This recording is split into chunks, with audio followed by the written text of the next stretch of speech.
Hi, everyone. Welcome back to For Starters. Today, we're going to talk about something that really worries me and that I want to share with you because I think it's going to become a defining feature of the innovation ecosystem for certainly now and probably the rest of our lives.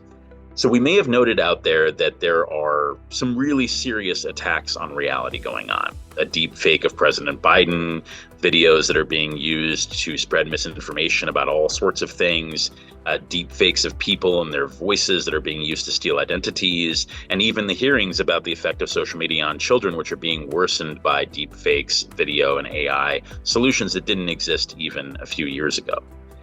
I've been following military history and the progression of conflict for my entire life. It's been a big topic for me. And I remember learning about conventional warfare, that is to say, two armies face off, and the way that that moved over time into asymmetric kinetic warfare. So it might be insurgents versus a regular military, and even into the cybersecurity world, right? Where over the last 20 years, we've had an ever increasing threat to people about their credit cards and debit cards, for example, or identity theft. But I think today the battlefield has shifted. It's not about cyber or asymmetric or conventional. It's about reality itself. The battlefield is reality, and I think a lot about something that I'm now calling reality war. The ecosystem that we're in now is really fertile for this to be a huge problem. First of all, we're in a fragmented information ecosystem where people are getting their information from a huge variety of sources. It's being filtered through algorithms and through methods and through viewpoints that often are opaque to folks. This has led to an ever more polarized population. We all know this to be true, and it's happening more and more. It's not, though, that two people can disagree and they're talking about at the dinner table. More and more frequently now, we're just not talking to one another, and we're stuck in these bubbles that are spreading ever farther apart. And finally, trust and credibility, the antidote to this, are at an all-time low. People have been peddling doubt to the point where credibility, credentials, the various major institutions, be they professors in universities or government or large corporations or really anything, is at an all-time low in terms of how people ascribe credibility and the ability to turn to them to get better information and answers. That's all at a low right now, and that's really hurting our ability to react to this. Meanwhile, the tools of the reality war are more frightening than ever. There's always been muckraking journalism, there's been people spreading misinformation, but the weapons of reality war today, with bots and AI, with deep fakes, with the echo chambers of algorithms that not only polarize people, but then push them further and further out within these bubbles, these are some scary weapons, and they're only getting better, and they're getting better faster than we know how to react. The threat is not theoretical. It's, of course, to big institutions in democracy. It's to things like critical infrastructure, to causes we care about like climate and various rights and healthcare. But it's also a direct threat to your business and to your family and to you. We might have been concerned a couple of years ago at maybe getting our debit card stolen, but imagine getting your face stolen, your voice stolen, your very self, and someone seeing a video of something that looks just like you saying something you would never say. This is introducing into reality the idea of kind of a hall of mirrors or a funhouse world where you can't trust anything you see. A picture's worth 1,000 words? Well, not anymore. A picture can be manufactured with any of a number of very cheap or free apps anytime. I want to make the point that this is not compatible with democracy. Democracy, capitalism, the systems that we normally use here in the United States and in many places around the world require good information to make informed decisions. Garbage in, garbage out.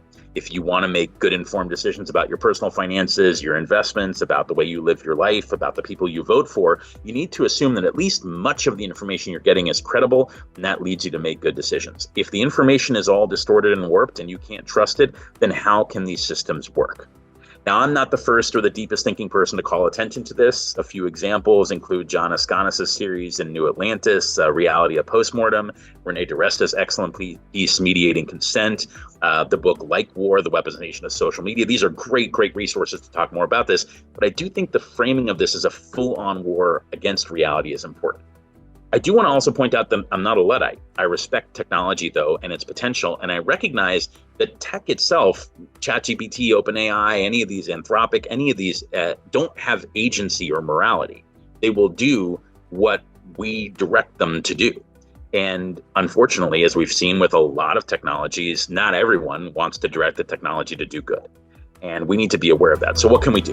Well, first of all, there's going to need to be regulation. We have never invented as a human species a powerful technology that could be weaponized without having commensurate guidelines and regulation.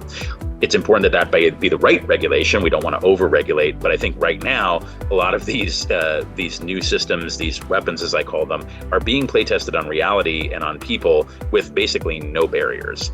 It's really important for us also to raise awareness about this issue. If you know that what you're reading might not be true, then maybe you can bring the full force of your education and your skepticism, the natural things that many people have, to bear on what you're reading and seeing. It is also important to make an effort to be informed and protected by knowledge. And that means, as best we can, finding credible sources that we ascribe actual credentials to that are credible for a reason, and then learning to back check the things we read against those. And finally, and I think this is something that's controversial and people don't talk about it a lot, but there need to be real penalties. For example, deep faking someone, whether it be the President of the United States on down to an ordinary individual, should bear enormous penalties. We need to make this now very easy thing to do extremely costly if it's done improperly. I think the penalties should be egregious for something that could actually warp the entire society we live in. We've entered a period of human history now where a picture, a voice, a face, a fact, anything might be manufactured. Trust, assuming good intentions, and being able to turn to shared sources of reality cannot be allowed to give way to skepticism, mistrust, and hatred. It's all just going to be noise, and we won't be able to run society the way we want to. The trick in the reality war then is coming to a shared understanding of what's actually happening and the things we can do about it. And I wish there were even more that I could suggest. If we let reality war happen without defending ourselves, we're not going to need to worry about AI destroying us, because we'll have done that to ourselves.